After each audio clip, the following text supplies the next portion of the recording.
अस्सलाम वालेकुम भाई साहब। वालेकुम सलाम। अच्छा भाई साहब, ਤੁਸੀਂ ਕਿਚਨ ਚ ਆਏ ਹੋ ਕਿ ਚਾਵਲ ਨਹੀਂ ਜੁੜਦੇ, जी जी ਇਹ ਕੀ ਕਰੋਗੇ ਤੁਸੀਂ? ਐਸਾ ਕਿਹੜਾ ਜਾਦੂ ਹੈ ਕਿ ਇੰਨੀਆਂ ਇਹ ਜੀ ਲੇਡੀਜ਼ ਕੋਲ ਨਹੀਂ ਸਾਂਭਿਆ ਗਿਆ? ਤੁਸੀਂ ਇਹਨੂੰ ਪਹਿਲਾਂ ਇਹ ਕਿ ਪਾਣੀ ਗਰਮ ਕਰੋ, ਉਹਦੇ ਵਿੱਚ ਜ਼ੀਰਾ ਪਾਓ, ਇਹ ਕਿ 2 ਚਮਚੇ ਆਇਲ ਪਾਓ।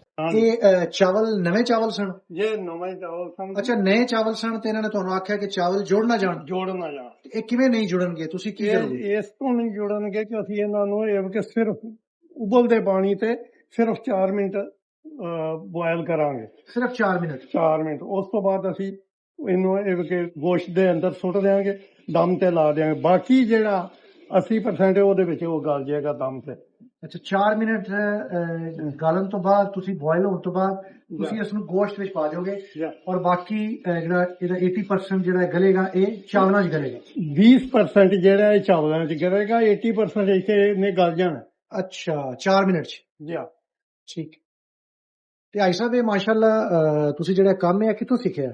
ਇਹ ਵਕਤ ਨੇ ਸਿਖਾ ਦਿੱਤਾ ਜੀ, ਕਿਉਂਕਿ ਸਾਰੀ ਜ਼ਿੰਦਗੀ ਇਹ ਵੇ ਕਿ ਬਾਹਰ ਰਹੇ ਆ ਠੀਕ ਹੈ। ਤੇ ਆਪ ਹੀ ਪਕਾਇਆ, ਆਪ ਹੀ ਖਾਦਾ। ਠੀਕ ਹੈ ਹਾਂਜੀ। ਤੇ ਹੁਣ ਸਿਰਫ ਸ਼ੌਕੀਆ ਕਦੀ ਇਹ ਕਦੇ? ਹੁਣ ਸ਼ੌਕੀਆ ਕਦੀ ਕਦਾਈ ਇਹ ਵੇ ਕਿ ਤੁਹਾਡੇ ਜੇ ਮਹਿਮਾਨ ਆ ਜਾਣ ਤੇ ਇਹ ਵੇ ਕਿ ਅਸੀਂ ਇਹ ਵੇ ਕਿ ਕਰ ਲੈਨੇ, ਅੱਛਾ, ਅਦਰਵਾਈਜ਼ ਨਹੀਂ ਕਰਦੇ।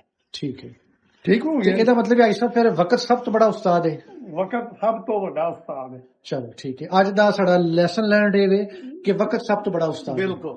ਇਹ 3 ਲਹਿਰਾਂ ਲਾਈਆਂ। ਅੱਛਾ ਜੀ, ਆਈ ਸਾਹਿਬ ਹੁਣ ਜ਼ਰਾ ਦਿਖਾਓ ਮੈਨੂੰ। ਇਹ 20% ਜਿਹੜਾ ਉਹ ਇੱਥੇ ਗਲੇਗਾ। ਅੱਛਾ ਜੀ। ਹਾਂਜੀ। ਇਹ 3 ਲੇਅਰਾਂ ਲਾਈਆਂ ਨੇ ਇਹਦੀਆਂ, ਥੱਲੇ ਚੌਲ ਤੇ ਗੋਸ਼ਤ, ਫਿਰ ਇਹ ਕਿ ਚੌਲ, ਫਿਰ ਗੋਸ਼ਤ, ਫਿਰ ਗੋਸ਼ਤ ਉੱਤੇ ਚੌਲ ਪਾ ਦੇ। ਇਨਸ਼ਾਅੱਲਾ ਇਹ ਕਿ ਅੱਛਾ, ਹੁਣ ਜੁੜੇ ਕੋਈ ਨਹੀਂ ਵੈਸੇ ਤੁਹਾਡੇ ਜਿਹੜੇ ਚਾਵਲ ਸਨ ਨਾ, ਬੋਇਲ ਚਾਵਲ ਜੁੜੇ ਨਹੀਂ? ਇਹ 20 ਮਿੰਟ ਤੱਕ ਇਹ ਕਿ ਇਹਨੂੰ 15 ਤੋਂ 20 ਮਿੰਟ ਰੱਖੋ। ਜਿਹੜਾ ਇਹਦੇ ਚ ਪਾਣੀ ਹੈ ਉਹ ਵੀ ਖੁਸ਼ਕ ਹੋ। ਅੱਛਾ, ਇਹ ਸਾਰੇ ਮਸਲੇ ਹੋਤੇ। ਠੀਕ ਹੈ।